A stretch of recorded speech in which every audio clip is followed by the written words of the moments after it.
Hello, everybody. Bernie Gallerani. I'm bringing you another episode of Success is Not Convenient.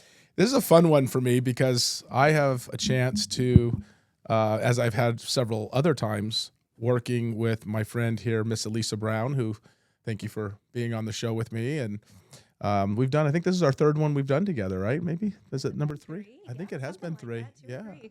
Yeah, we have a fun topic. Her and I were chatting about what interests we thought we would like to do today in this conversation. And we decided, I think maybe I kind of decided and told you, but I thought mindset would be a really great topic to address today. And so, Eleissa, thank you for bantering back and forth, sharing with everybody this topic of conversation today. I think it's probably one that a lot of people are trying to master, the whole what goes on inside the brain, right? The mindset of things. Me too. Yeah. It's still work in progress. All of us, right? Let me ask you this. So what does mindset actually mean for you? Ooh, that's a good one. I mean, I think it's the reality that we live in, right? Because, I mean, maybe that's not necessarily a definition, but I think the great thing about it is that we can change it based on how we think, right? So, yeah. So when you say the reality, though, is the reality that we live in just the reality we made up? Yes. That's deep. So go deeper on that one. Well, since we can create our own reality, our mindset is the reality that I guess maybe we choose to live in at this moment, right? So if we want to change our mindset, we can change our reality. And I think I've been able to learn that over the years. You've preached that a lot. But I think that it takes actually seeing the changes in your life in order to really believe it. Well, I think what happens is you fight it because you don't really truly understand it, and you can't understand it because it's the reality you live in. So your life that you live in is made up based on what you believe in. Yep.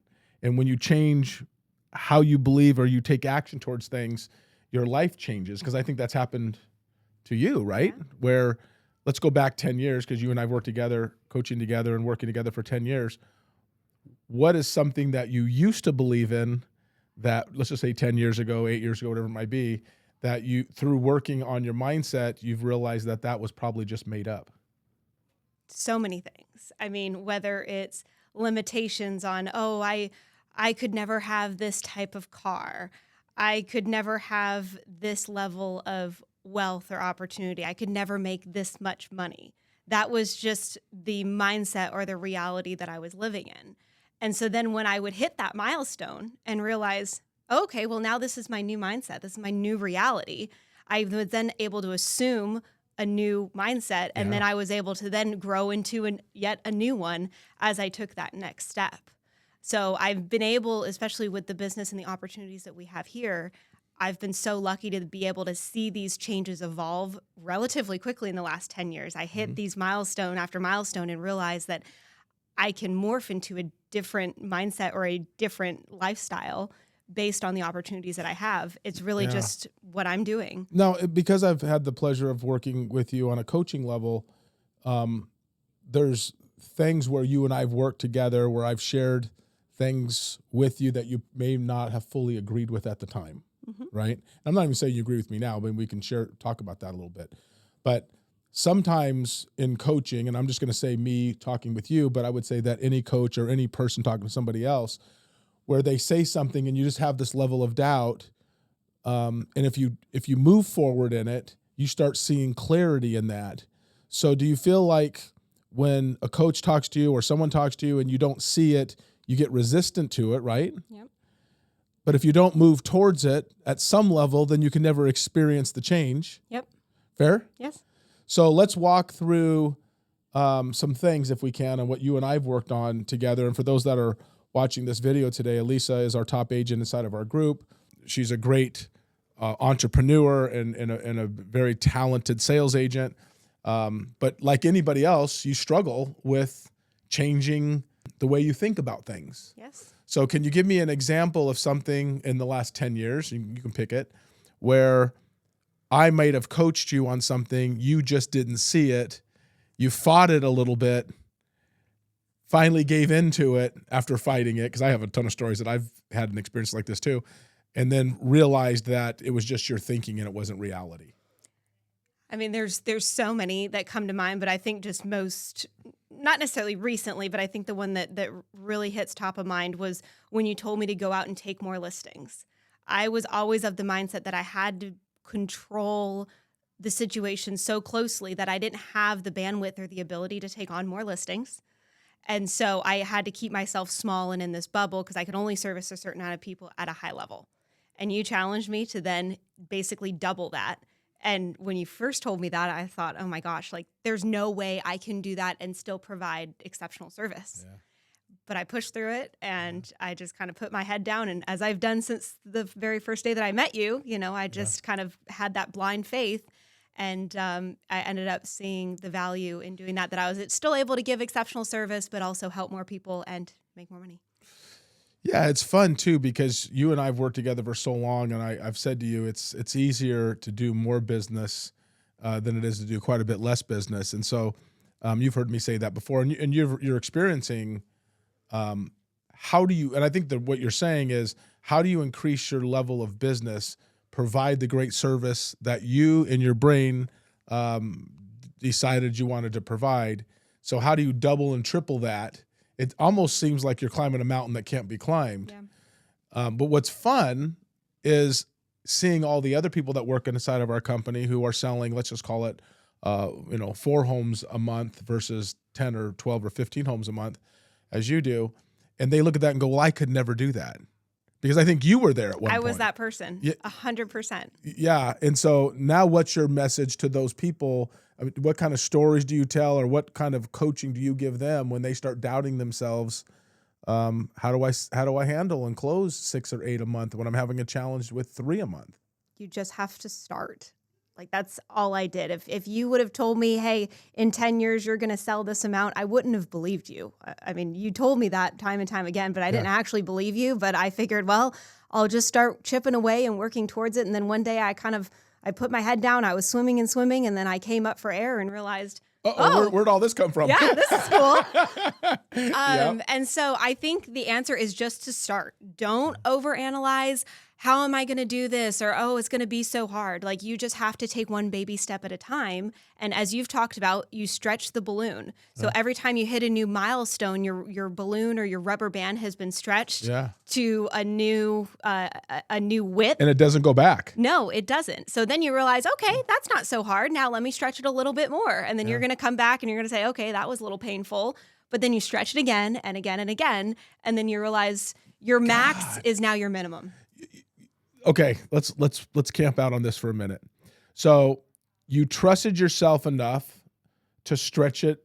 Let's just say the first stretch. Well, I kind of trusted you. Well, I know, but you did do the work. I mean, I can coach you, but I'm not doing the work. You're doing the work. I just get to sit back and watch it all happen. But as you know, I try to stretch everybody here to grow at a higher level. Few people really take it on because a lot of people create reasons why they can't. And as I'll continue to stress to people, it's all a belief. It's not true. Yep. And so if anybody's listening here on this, whatever you believe is not true. It's only a figment of your imagination of something you believe is true. It is something that you've bought into that controls your life. Your job, it's your life, right? So our job in our life, we're born, we have a experience as a child. We have parents that either instilled in us positive thinking or instilled in us negative thinking, or just didn't instill us at all, but just exist, right? And so we then become an adult, and we're stuck, or not stuck, but maybe we're left with a product of Bernie or Eleissa that for us, it's what we and how we experience life. Yep. But now it's our responsibility to take on our life and build it at a level that fulfills our need. Yep. But yet we're pushed back into the behavioral pattern that we have. So let's talk about the stretching balloon, because this is where I wanted to go with this. So as we're stretching that balloon, you have to have trust enough in yourself to stretch the first balloon out enough to stay with it and sustain that level of commitment to see growth, because you still have to stay with it long enough to see growth. Fair? Yes. And then once you're there, you get a little complacent. I think we all do. We go, woo, we solved that one, right? And then we kind of camp on that a little bit, and then we keep stretching. And then we keep stretching, and then we keep stretching.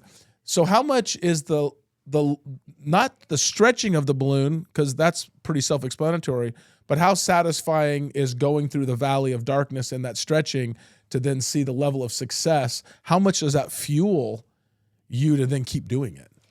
It really is everything, right? Because then at some point you realize, like, okay, maybe you achieve a couple of big goals and you're like, oh, wow, okay, like that was cool, or I never thought I could do that. But once you do it enough to prove to yourself that you really can create any life that you envision, then it almost becomes a game of like, okay, how much bigger can I think and how can I create that? So it goes from, oh, I just want to make enough money to survive. And then, okay, I want a little bit of savings. And then maybe I buy my house, right? Like it's your minimum needs that you meet. But then once you realize, okay, I've met all of that, then you can either choose to camp out there, or you can choose to then take all of that and say, okay, I've created this lifestyle. What's going to prevent me from creating any life that I can imagine?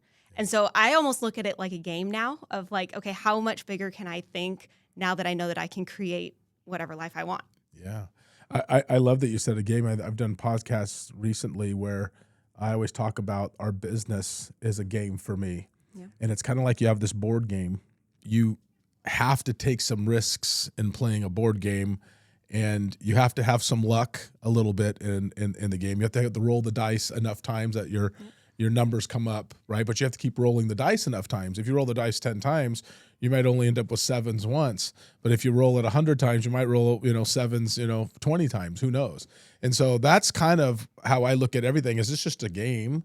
And if you play it as a game, then there's no risk. So let's talk about the word risk, because risk is a lot of what people believe they're doing when they're doing our work, or they're an entrepreneur, because a lot of the people that follow us are not only just people in the real estate industry, but they're also business owners and they're entrepreneurs. So let's talk the word risk. What risks did you feel, go back in your emotional state, that you felt you were taking that were very scary for you? In the beginning of the business, I was always a very high level student. I never thought I would not finish college. That was always just the expectation. And so to go from that pathway and that trajectory to then deciding, okay, do I drop out to start this career that in that case, I really didn't think I had any business doing, but this guy, Bernie Gallerani, told me that I could. So I have a bad influence on you. Your parents probably still hate me for no, talking it all worked out, thank God.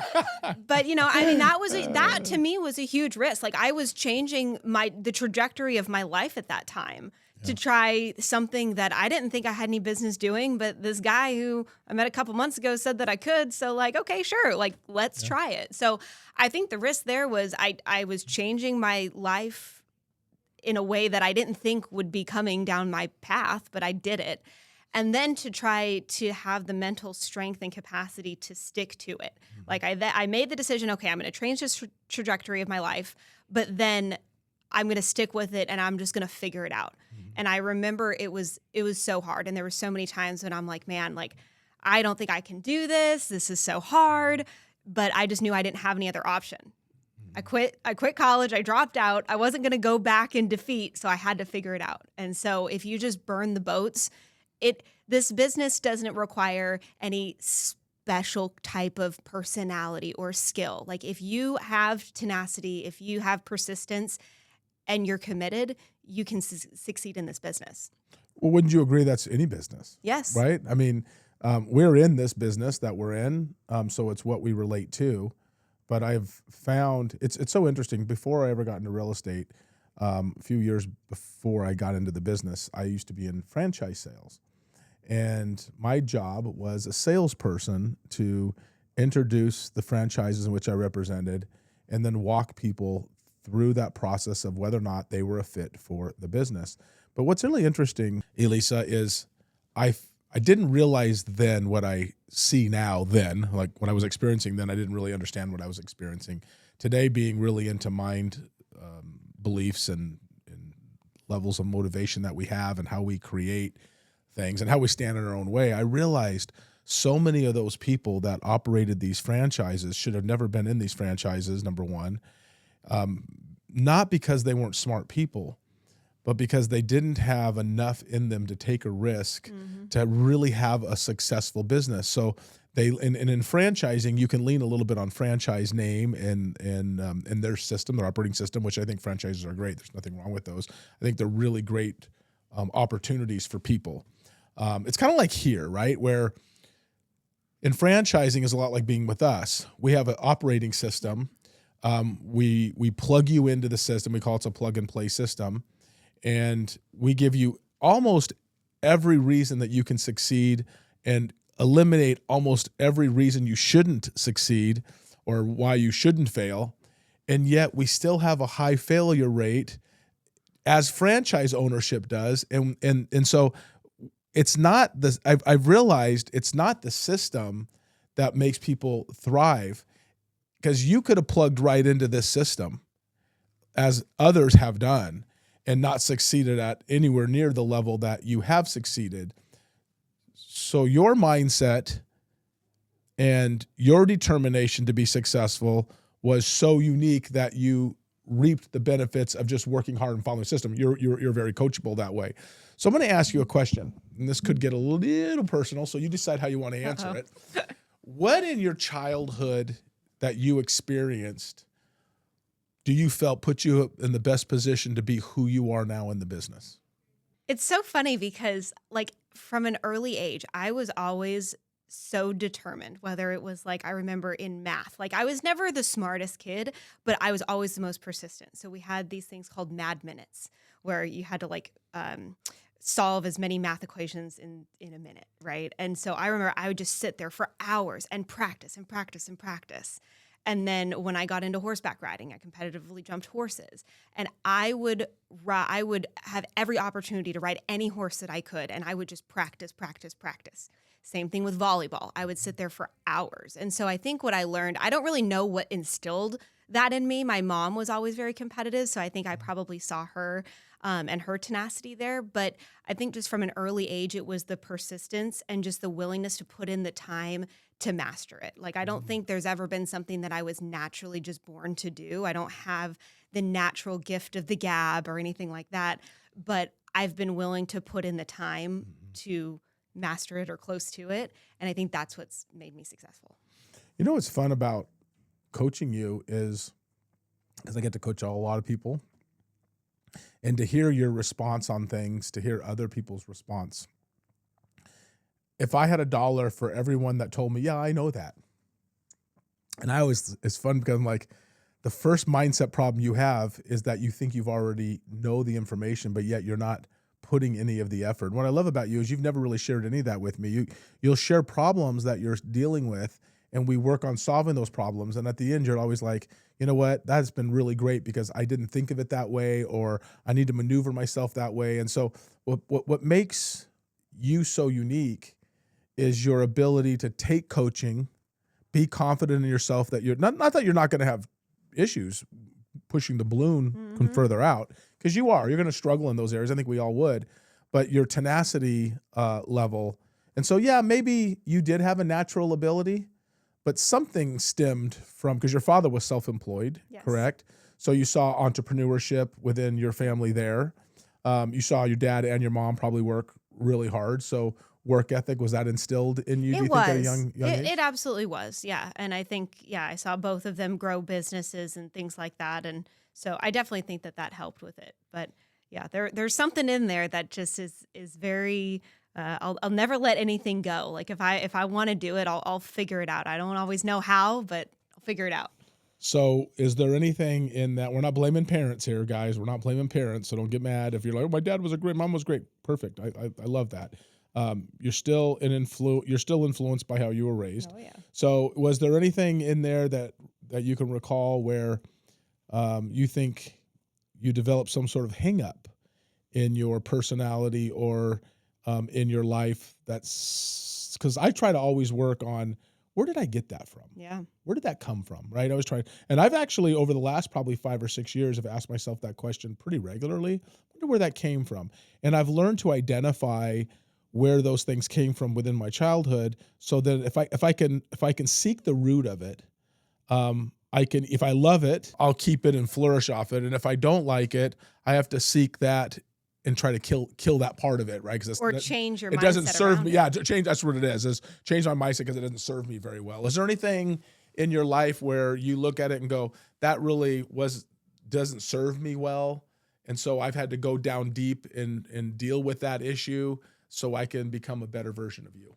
I'm still working on that, and I think like I've learned the value of the mindset and kind of that deep internal thought process, right? But I think I'm just getting to the point where I'm willing to like really reflect on that.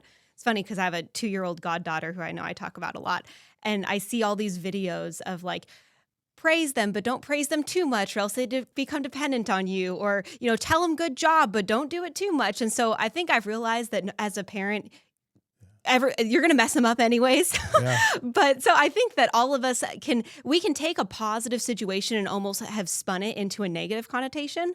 But then it's how do we identify with that in adulthood and have it be positive. So to answer your question, I do think that I had a little bit of a scarcity mindset because during the '08 recession, my parents were pretty affected by that. And so I saw them be very successful entrepreneurial people to then running into some pretty difficult struggles. Yeah, like a brick wall, as many people did in '08. And what's interesting is I've seen that same thing happen to folks where they operated a fairly successful business, it collapsed, and then it paralyzed them. And so I get it, right? I had some things that happened early in my 30s where that same thing happened to me. And I grew a very conservative mindset. And it was Mike Ferry who called me out on that when I was about maybe early 40s. And he said, why are you thinking that way? Yep. And so I said, well, whatever. And he's like, that is so complacent. That's you're acting analytical. You're scared. You're being complacent, and that's not going to serve you for all the things that you want to do in your life. And so that was a tough one to swallow for me. Yeah. And you start thinking, well, where did that come from? Well, I had some early adult life issues that caused me to retreat. Right? Maybe that's a little bit of maybe where your parents were at that time. It absolutely was. And so I was very young at that time, right? So I was kind of going through this, and they shielded me as best as they could, but I still knew what was going on. And I was actually grateful that someone involved me in that process, because I learned what not to do in a situation like that, and maybe how to be a little bit more responsible with things. But also I realized like I went from such a protection mode. Like I think when I met you, I was always just in, okay, how do I get things and protect it? How do I protect it? How do I just keep it? Versus now I'm of the mindset of how do I grow it? Mm-hmm. And so I think that was a really big thing, was I went from a very protective mindset to, when you're an entrepreneur or in sales, you have the ability to grow so much. It's just your own hang up that stops you from it. That's so good. If you went back 10 years from when you started, but you know what you know now. So you know what you know now. As you get older, Eleissa, you'll sit there, people will ask you things like, if you could go back 20 years, what would you do different, right? You're not old enough now to experience that, but I'm going to ask you the question. If you could go back 10 years when you started, but you know what you know, what would be different? Everything, man. Oh, man. I mean, I would have pushed so much harder, because there was that fear of, am I supposed to be here? Am I old enough? Should I really be doing this? Is this the right answer? Right? But I think all of that hesitation and all of that fear would have gone away, because I would have had the answer, yes, this is what I should be doing. So I think I would have just been that much more committed. Yeah. We were just talking in the kitchen about how we show up and our presence, and almost the mindset that we have to have with clients, and that confidence. Yeah. And I lacked that for a really long time. So if only I could have had the confidence that I have today in the first 5 years.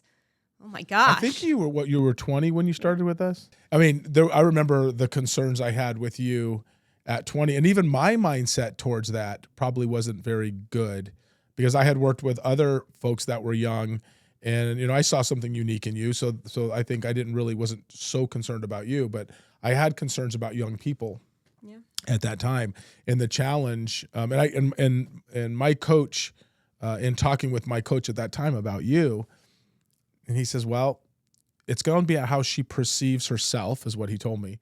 And he says, but here's her challenge, is that when she's going and listing a a $500 or $1 million property, and she's sitting there at 21 or 22 years old, and that homeowner has kids in college right now that can barely tie their shoes. They're drinking and partying at night. They're pretty much dysfunctional young people. And they're going to relate you trying to sell their house to the kid that they're supporting in college, right? Yeah. And so how did you overcome that mentally? Because that had to have been something that stuck with you every time you walked into somebody's door. It was tough. I remember when I was calling expireds and I'd see something with $1 million or more, I'd click off. Like, oh, I'm not going to call them, right? And so it was tough, but I just had to push through. I had to fail forward. There was probably a lot of opportunities that I got in front of that I lost, but I just had to get the experience. Yeah. And then sure enough, at some point I got a $1 million deal done. I thought, okay, well, I can do this. And then I did a $2 million deal. I'm like, oh, that wasn't that bad. And then you start to build that confidence in yourself. But I think the only way that you can really do it is by getting in there and doing it. Yeah, kind of just rolling up your sleeves. I remember you'd come to me and go, hey, can you go on this listing appointment with me? Hey, can you go on this listing appointment with you? I'm like, Eleissa, I'm going to go with you, but you got to start doing this on your own. And then I finally said, that's it. Because kicked me out of the kicked nest. you out of the nest. You're like, yeah, but this is $1 million, whatever. I'm like, you can do it, right? Yep. And I would rather you gone out 10 times and failed 10 times. Sometimes, and I think you and I were having a conversation about this a week or so ago. Sometimes, you don't teach somebody how to be really good at their job by doing it for them. And even though I knew, Eleissa, I was losing opportunities financially, which I was, because I was sitting there putting you, who was not confident, walking into $1 million or $2 million property and having you screw it all up and coming back without the listing contract. But I had to look at it and go, well, how else are you ever going to learn? Right. And you and I had this conversation a week or so ago when we were having a different conversation. I'm like, yes, it grinds on me too to know that we have people that are going out there and not being as professional as they need to be.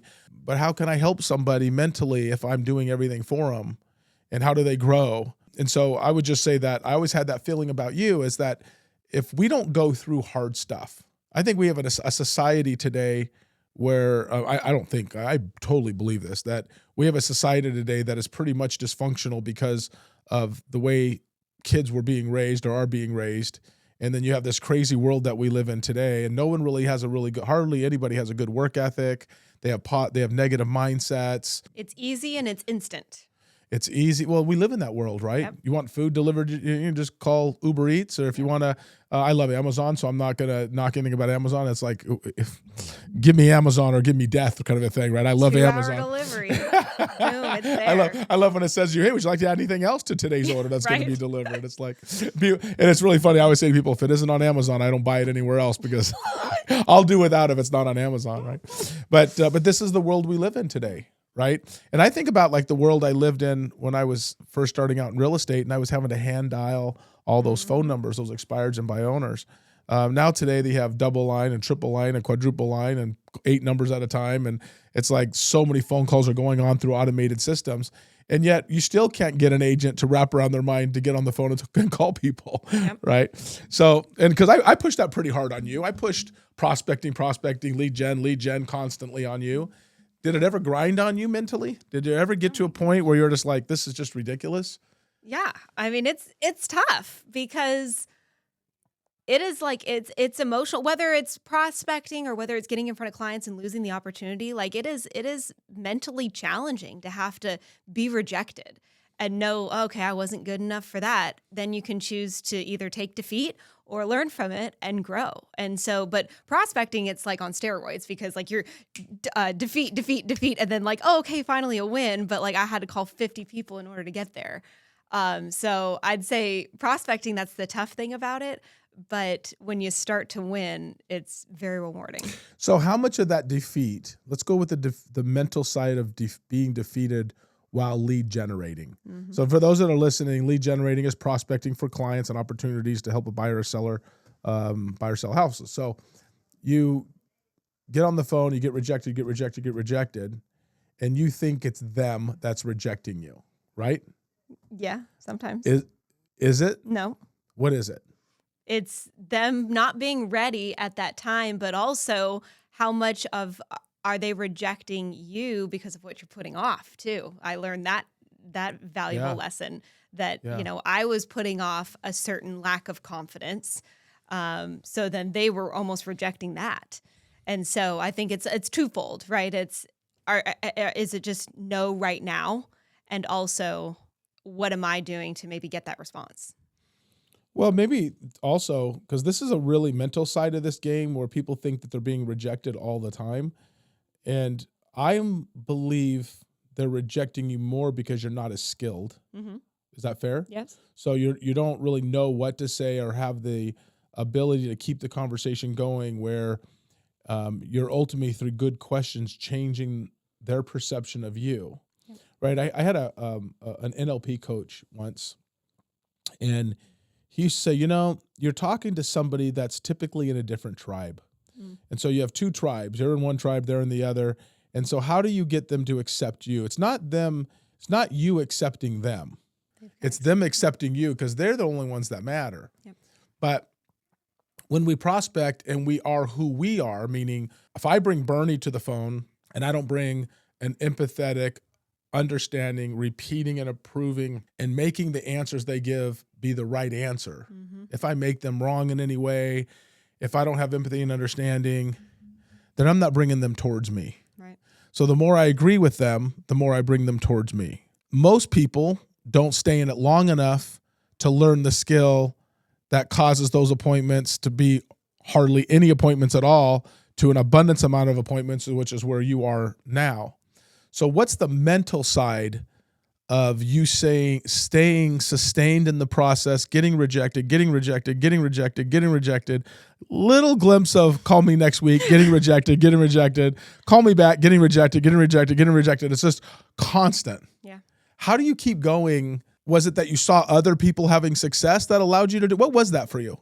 Not really, because I didn't think I could do what those other agents. So I saw the other agents in our office that had success, but I didn't truly think I could do that. I always thought, oh man, they're so much older than me. They have more life experience. They've been doing this longer. I can't do that. So it wasn't that. It was more of just that persistence in me of like, well, I don't have any other options. I burned my boats. I've got to figure it out. So I'm going to do the best that I can do. And so I didn't really necessarily believe that I could sell 50 or 100 houses, but I knew that I didn't have any other options. So I was just going to be the best that I could be and do what I could do. So did you divorce yourself from the idea that you could be that person, the other agents that were doing it at a higher level, and that you just decided that you were just going to do the best job you could? Yes. So you had to give them up, their success, and just try to fall into improving on your own. Yeah, right? Is that a yeah. good way of I saying mean, it? I think it was nice to know, like, okay, it's possible, but I just didn't really identify with it because I couldn't see myself in them. Like, there was nothing that I could really relate to. So for me, I just kind of felt like, okay, I was like out on this island by myself, but you told me I could do it. And so I was like, well, okay, like I'll figure it out. I'll do it, I guess. Well, you've been around me 10 years. I tell everybody they can do it. Most really don't. So it's always a challenge. When you're talking about, an interesting thing came to mind when you were talking about like the franchise and plug and play system. Yeah. I almost think about it like baking a cake. I'm not a baker by any means, but like you give us all the ingredients, you give us the mixer and the bowl and everything. We're the ones that have to push the button and be the mixer. And so if you're not willing to actually put in the work to mix the ingredients, then you're not going to have a cake. But you give us everything to be able to do it. We just have to do the manual labor. You just have to do the manual labor.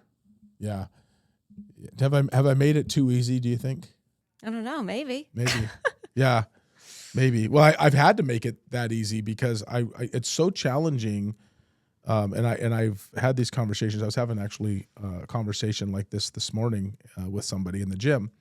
And I was saying, whatever you think this is, whatever happens, you're going to have a time where you want to quit. Mm-hmm. Did you have that? A lot. A lot. Yeah, I'm glad to know that now. A lot. I would have never known that. No, and even now, like I don't ever think, oh, I'm going to quit. But there are definitely times when I struggle and I'm like, man, like, what am I doing? Yeah. But I think the nice thing is that as you become more mature in your business and in your mindset, you realize like, you catch it quickly and then change it versus before I would just kind of spiral of like, oh my gosh, like how am I going to turn this thing around? But I think that mindset control helps you catch it quickly so that you can change it. So when you're down like that mentally, you feel like, oh, I want to quit, or I want to go do something else, and this isn't worth it, or whatever. What techniques or tools did you use for yourself to put yourself in a different frame of mind? I mean, I think I just, again, reminded myself, like, I didn't give myself any other options. So I had to figure it out, like, buck up or get out. And getting out was not an option. So I had to put my helmet on. Life's hard sometimes. Put a helmet on. And I think then I would try to step away for a second, right? Like, do something to kind of get myself out of my head, right? So whether for me it was riding my horses. But for some people, maybe it's playing a sport or going on a quick little mini vacation. There was one time I went to the beach for the weekend. I'm like, I got to get out of here. Yeah. So just kind of get myself out of my mind and out of my situation. I remember that when you went to the beach. Oh yeah. In Florida. I had to go to the beach. Yep. But I just did a quick little mindset shift and change. And then I came back and I was like, okay, I'm ready to go. So I think like kind of getting yourself out of that situation to then come back with a fresh, clean mindset, reset your goals, make sure that they're attainable, make sure that they get you excited, and then go to work. Let's go down the road of that mindset. Do you blame other people? Talking about you personally. Do you blame other people or systems, or do you look at yourself and go, I'm the problem? It's all on me. But did you believe that then? I did.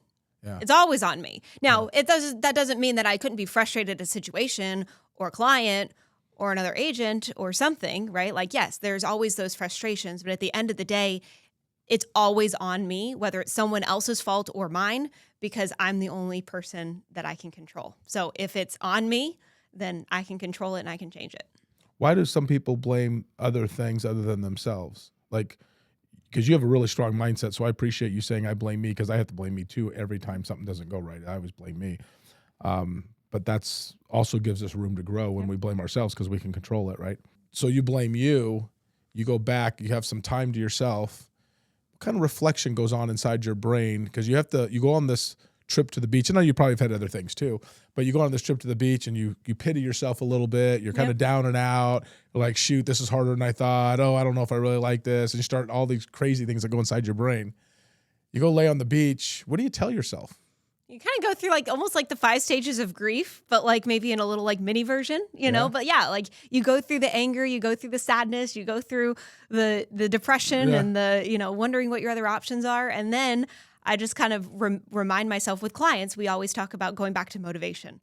Yeah. So I almost do that. I try to resell myself on okay, what was my motivation? Why did I do this to start with? What are the positives that I've gotten out of this? And then reminding myself all of the great things that this business and this life has given me. Yeah. And now today, it's very easy for me to be able to look back and be like, what else am I going to do that provides me this opportunity? And the answer is nothing. So I don't really have any other options. So it's really easy for me to do that now. Well, I love that. That'll take us to the next thing we're going to talk about. You've actually, because of your income level, which is extremely severe, and you have had an amazing financial earning life for the last 10 years. You were earning lots of hundreds of thousands of dollars in your early 20s. You were earning, let's call it $500,000 at 25, and then it continued to keep growing from there. Now you're 30, right? You almost worked yourself out of every other job possible on the planet. Yeah, it's pretty cool, huh? And I didn't even have to go to college. You have to go to college. You don't have to go to college. But I always say, I think about that for me. Yeah. And I'll tell you a funny story. I have a friend of mine, and because people watch this video, I won't say that person's name, but that person retired for a short time and then came back into the business. And I was talking with him one day, and he goes, it's really cool. He said, I'm not really qualified for much other than this business that I did. And he said, and I said, that's right. And he goes, but the really crappy thing is, he goes, nothing could ever pay me more money than the money that I've earned. So I've actually, by being in the real estate business and doing this job at a high level, I have absolutely worked myself out of every career on the planet, because nothing is going to pay me the kind of money that I make in this business. Do you feel that way? Absolutely. What are you going to do? I have no idea. Where would you go? Let's say you could never, let's say that someone said to you right now, you could never sell real estate again. I mean, you'd clearly be taking a pay cut somewhere. What would you do? start another business, Yeah. I guess. I mean, I Yeah. think that's the great thing about what we do and like the way that our minds think, right? Is that like we'll always figure something out, but it would be another kind of sales or it would be another type of, entrepreneurial business. And that's what you told me. You said you could either go to college and get your degree, spend 6 figures a year getting your degree, or you can get your PhD in sales. And I think that's the great thing is I got my PhD in sales. I got my you should give me a diploma. I should. That's actually what I'm you gonna should do something like that. I'm going to do something like that. I mean, But now I know I can go. I mean, sales is so versatile. I mean, it is such an incredible skill. I mean, you just got your $200 million award this last year. I did. $200 million in sales. Does that blow your mind? When will it be 5? Like that's Well, that's I mean, how I think. at your rate right now, you did $50 million last year. Yeah. So, I don't know how long it's really up to you. How long until you get 500 million? A couple more years. But it is funny because I mean, I don't know what else I would do. But I think the skill that I've built learning sales will give me other opportunities. But no, I mean, I can't go get a salary job or go to corporate America. Like I'm not qualified to do that, but I'm also like overqualified in certain ways. It's a funny thing. It's almost any job you take is a pay cut. Yeah. Like no matter what it is, right? I have friends of mine who are doctors and I know how much some of them make, and I was like, man, I couldn't work for that kind of money. But think about how long they went to school, all the education they have, all that money that they had to pay back before they ever could earn. And I mean, they're talking about not only college and then medical school, then residency, right? And then you look at all that time until that real money starts coming in, and then they're fast and furious trying to pay all that stuff off so they could actually have a doctor's life. Yeah. And all we had to do was go to real estate school. Well, you were licensed, and how long did it take you to graduate real estate school? Oh my gosh, 3 months. 3 months, Yeah. 3 months. Yeah. So you go to real estate school, and you get a license, and you learn how to sell. And next thing you know, you're making several $100,000 a year. You're like, this is pretty darn good, right? And then we're like, keep going, right? So, how do your obviously your parents are very proud of you, and I know that because I know your parents really well. What were some of the negative things they saw when you started this whole thing? And they just said, "Oh, I'm really concerned." Because your dad would call me, and he'd be concerned about a few things. Oh, your dad would call me and go, "I'm concerned about this," and I'd talk him off the ledge. Oh man, I mean, it was every step of the way because you again were not only changing my mindset, but then like I was also kind of trying to change theirs because I was living under their roof, right? So I wasn't just like kind of doing my own thing. They would directly see all of these things, right? So it started with dropping out of college. That was a fun conversation, but they knew that I was responsible. They knew I wouldn't have made the decision on a whim. So like, okay, well, I guess we'll see if it works out. But I always said I'll give it a year, and if it doesn't work out, I'll go back to school. But I never went back. Then it was the struggle of not only learning the business, but learning how to be an adult at the same time. Like I was learning 2 really big life skills at the same time: how to be an adult, how to be mature, and new business. And like you said, clients having children older than me. I mean, that was a tough thing. And so I'd call my dad all the time, be like, "Oh, I can't do this. This is so hard. I'm terrible." Or my favorite was when I was role playing. There's a great agent that you got me in touch with, John Hoffman, down in Florida. Yeah. And he was my role play partner. And I remember 6 a.m., he called me for our first role play. And he said, "Okay, I'm going to be I'm going to be the client." And I think we role played. And then he goes, "Okay, what was my personality style?" And I couldn't say it. Like I was so nervous. And we hung up and I cried. And I was like, "I'm just going to go flip hamburgers at McDonald's. I suck at this." Right. So they had to see me go through all of this like personal change and learning. And it was really hard. Do you know, I don't think I've ever told you this, but do you know that those role plays and those hard conversations that he had with you were all planned? And he, No, I didn't. They were all but planned. That doesn't surprise me. They were all planned because he would say to me, "How do you want me to work this into this role play into teaching her?" And I said, "Listen, you have to be hard on her because she can handle it, and you just if you have to hang up on her, hang up. I don't know if you ever hung up on you, but if you have to hang up on her, hung up on her. I got hung up. I was role playing with this guy, and I think I've told you this story. Ira Nadich. Ira, I love him though. He's awesome. He's still a great friend of mine. But I met him. I was a month and a half in the business, and I met him. And he was, to me, he was a huge agent at that point. He was making lots and lots of money, selling lots of houses. And I said, hey, do you want to role play with me? Not realizing what I got myself into. And we were on the phone role playing, and I was so bad. He actually hung up. Well, he said to me, he goes, Bernie, I got to be honest with you. He says, you're my worst role play partner. And he says, I'm not going to let you bring me down, practice, and then we'll get back together. And he hung up on me. And I'm like, you son of a gun, man. Like, I was, honestly, so then I role played with him. I was a little bit better, but he was still so intimidating that when he would call me, I wouldn't answer. I'm like, I'm not prepared to go through. I can't go through this mentally. Because it's mentally like you're fighting you. You're trying to make a living. You want to be good. And then you got people just bringing you down. But I love that because what happened was it just made me become a better salesperson because I had to practice more than probably everyone else did because I had Ira Nadich hanging up on me and calling me, hey, you're not very good at this. You're accepting the beating. And I would practice and practice and practice and practice and practice constantly. And he and I actually have become really good friends, and we role played for a lot of years, and thank goodness he was that way.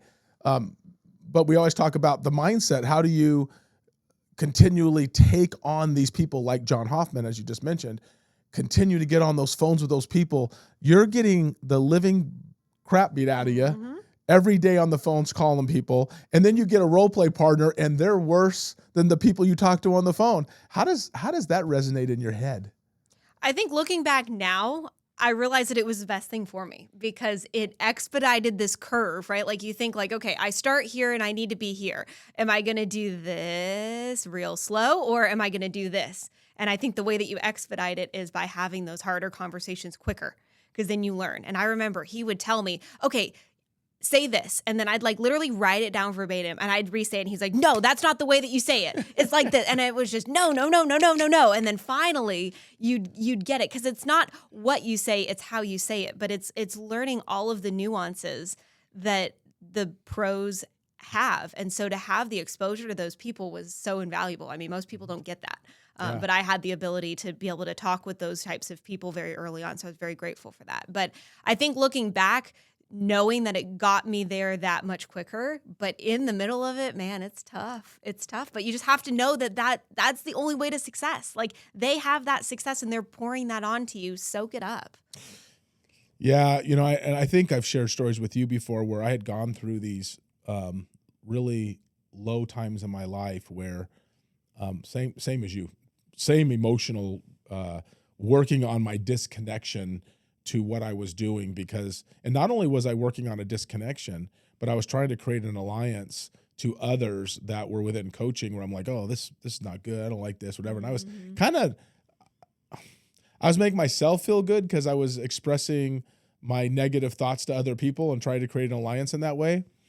And then I'll never forget hearing Mike talk on a video. He wasn't talking to me personally, but he was talking on a video. And he says, if you have a negative mindset, which happens from time to time, he says, put yourself in a position where you're constantly repeating positive thoughts and affirmations in your head and do it for 30 straight days. Well, I had purchased, or I think I had received as a gift from Mike, these like 18 CDs at those times. I'm dating myself, but when they had the CDs out, at least I'm not talking about cassette tapes because that would really date myself. No, I remember it. It was in a big plastic thing. It was a big plastic thing. Yes. Yep. And there was like 18 or CDs in there or something. And one of them was the mindset CD. And what Mike said is, if you're feeling this way, and again, he wasn't talking to me. He was just talking on a recording and I was listening to it and my mindset was torched. And he says, whatever you do, from time to time, he goes, that'll happen. And what you need to do is you need to not just listen to one motivational video, but listen to it over and over again every single day for 30 days straight, and it'll solve your problem. And so that was me. That was exactly where I was at. I think a lot of people can relate to that, right? Because a lot of people get there, as you were there. And so I did that for 30 days. And somewhere around 20 days, right? Might have been halfway, but somewhere around 20 days, I started thinking, everything he's saying on this mindset CD has everything to do with my own control. And I started realizing, wait a minute, my bad attitude is actually a choice. My belief system is what's causing the bad attitude. And if I just change, and I'll tell you what got it for me. I started thinking about all the things that I wanted that I didn't have that I thought would excite me or did excite me. And I remember saying to myself, if I really apply myself this year and I just keep my mindset, I can have the car of my dreams. And at that point, you've heard me tell the story. It was an Aston Martin DB9. And so I remember cutting the picture of the Aston Martin out, and I put it up on my little dream board that I had in my prospecting room. And I'd look at that thing and look at that thing and look at that thing. And what was interesting, that same year, I went to Italy. And I remember meeting all these Mike Ferry agents who would say, if you put all these pictures up all over the place, you'll start realizing things show up in your life. Right? So that was where I got the DB9, like the Aston Martin. And so I put that up along with other things. I had rental properties up there. I had dream vacations. I even got Wendy to start doing her dream board and all the things that she wanted. And it was so ironic. So in the end of whatever year this was, and I'm going back. I mean, Kylie, I think maybe was going into high school or something, middle school to high school kind of a thing. So this was a while back since she's 31 today. But I remember having all these things up on this wall, and some things I acquired, some things I didn't. But what really got me was I was in Venice, Italy, and I'm standing near the water, and I looked at Wendy and I said, "It is so weird. I have been here before." Well, she knows I've never been there. I'm like, it is the most surreal thing. This is familiar to me. And she's like, well, you've never been here before and whatever. And I go back to my office, and on my wall, which was actually not planned, it was just on my wall, was a picture of this exact location I was standing at in Venice, Italy. And to me, I'm like, this looks so familiar. And why it looked familiar to me is because I was stared at it every single day. Yeah. But I knew it was Venice, Italy. I just didn't pay any attention. It was just a picture that I had hung on the wall. And then when we got back and all that experience happened, a week later, Wendy pulls this dream board off of her in her office, and she goes, look at all of this. She says, I've accomplished everything on this dream board, but it just happened by accident. Mm-hmm. And I went, wow, this mind is so powerful, right? Oh, yeah. Now back to the car, because the car was my motivation to get my head in shape. Now I didn't buy the car. I bought something different that was equally, if not more expensive than that particular car. But I started realizing that my attitude, my expectation, my realizing that if I look in the mirror and I blame myself for everything, I'll be able to change it all. Yep. And that was where my mindset really started to shift, that says, if I believe I can't have it, I won't. And if I believe I can have it, I absolutely will. So why not just believe I can have it? Well, and it's hard because to someone that hasn't experienced it, it sounds woo-woo. It sounds weird. I didn't buy into it, right? I'm like, okay, that's like, oh, you put it out in the universe and it'll come to you. Like, I didn't believe in any of that. But I think my first experience with that was, it was like maybe my first or second Mike Ferry event. There was a woman up on stage, and he was interviewing her. He was asking her, how much do you make? What kind of car do you drive? And she said, I drive a Maserati convertible. And I remember looking at this woman being like, man, that would be so cool. I will have made it if I could have a Maserati and then be up on the Mike Ferry stage. That would be so cool. But I could never get there because I was, 20 years old in the first year in the business. That'll never be me. Yeah. So then fast forward, 7, 8, 9 years, whenever it was.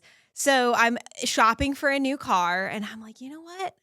In the back of my mind, I had not thought about that situation in a long time. Okay. Yeah. But I was shopping for a car, and I'm like, I think it'd be cool to treat myself to a Maserati. That's a cool car. I've done well. I'm going to go get myself a Maserati. So I did. And then sure enough, right after that was when I got invited to go up on stage. Yeah. And then I remember like being up there and people were asking me questions, and then like, boom, all of a sudden it like took me back like 8 years or however long it was. And I remember thinking like how cool it would be to be up on stage and for Mike Ferry to ask me what type of car I drove. And I could say, I drive a Maserati. Yeah. He didn't ask me what kind of car, so he kind of killed my dream. But it made me realize, like, I had this thought, and then sure enough, 6-7 years later, it's not like I thought about it all the time, but it happened. And so then when I realized that, I realized the power of just like where your energy goes. Everything. What is it? Where it's something where like your focus goes, energy flows. There we go. Where your focus goes, energy flows. Yeah. So, and so now I really see that. And the great thing is that now I'm in a position where like I can put things up on my dream board and know exactly how I'm going to get it. I think the hard part is when you put things up there and you're like, well, I have no idea how I'm going to do this. But then you get to a position where you're like, you know what? I know exactly how I can do it. Maybe I don't know every little thing, but I know I have trust in the process. I have trust in myself that I'll figure it out. Yeah. And that's a cool turn to make in life. So as we wind this interview down, because I love everything about mindset, and I think we've hit it where exactly I wanted to go, but we're going to go one step deeper on you here. Okay. Okay. What is it right now that intimidates you in your business or in your life that you would like to accomplish, but it freaks you out a little bit? I think anytime you grow the extra step, it's always uncomfortable, So for me, like, I think the more that I have, like, I still have a little bit of that protective nature, right? So back when I was 20 and I didn't have anything, like, it was a little easier to burn the boats because I didn't have anything to protect. And so, but now I have a life. I have, some money. I have some rental properties. Like, I have things. And so the more risk I take, the more that I am risking is in my mind, right? So I think like going to the next level, whether it's selling 150 or 200 homes, or it's, hey, I'm not going to work with this client. I'm only going to do this. I mean, that's a little bit scary. Or to kind of push the level, right? Like, hey, I'm going to go from carrying this amount of listings to that amount of listings. That's scary. So I think it's just moving to the next level and trying to figure out like, okay, what does that process look like? And what do I have to give up in myself in order to get there? So when you just said something, you didn't really have a lot to protect because you didn't have anything. Yep. This is going to hurt when I say this, but I still have nothing. But do you really have something that you couldn't? Do you have something right now that you couldn't replace? No. So do you feel at all that protecting what it is you do have could prevent you from seeing ultimately what you'd like? 100%. No, yeah. it is robbing me of my opportunity to have even more. And that's where I'm sitting here preaching, oh, well, you can have whatever you want, right? But it is still a little bit of that chatter in my mind of, well, you have to protect what you've got. Don't be too risky, right? So I think for me, it's just breaking through that barrier where you say every level's another devil. Yeah. I feel like I've got another level and another devil coming. But I just have to figure out how to. We always do, though, because no matter what you're thinking of today, and you accomplish, it's like the Maserati, right? By the way, it was a beautiful car. But you move past that onto other things, right? It's like, okay, that was cool. Now what? Well, yeah, and so it's fun because, and I've had some really nice vehicles, and so I look at things and go, what else could I buy that would excite me? Yeah. And you really, you start almost, it's weird. You have different compartments and stages. And when you think that you're like, okay, well, now I've accomplished all of this. I live in a beautiful home and I've been on really great vacations and have really nice cars and a lot of money in the bank. And so you look at this and go, what else is next? And you have to really get creative because all the little things you dreamed of when you didn't have any money, you start checking those off your box list, right? Did that, do that. You've been around the world. You were just in Fiji, right? You go on vacations and really nice vacations. You go meet some of the best people. You go to all these great seminars. You get to drive really nice vehicles. You live in a great home. You have rental property. You have money in the bank. You have investments. You have friends. You look at this going, oh, gosh, life's pretty amazing, right? Yeah. Like, what's next? Yeah. But you really have to get creative in your thinking. Would you agree? Like Absolutely. You really have to change because now you're in a position where the things you thought you wanted that you did, things you desired that you now have, those things are knocked off the, so you need to create a whole new list. Yep. And that's harder now. It is.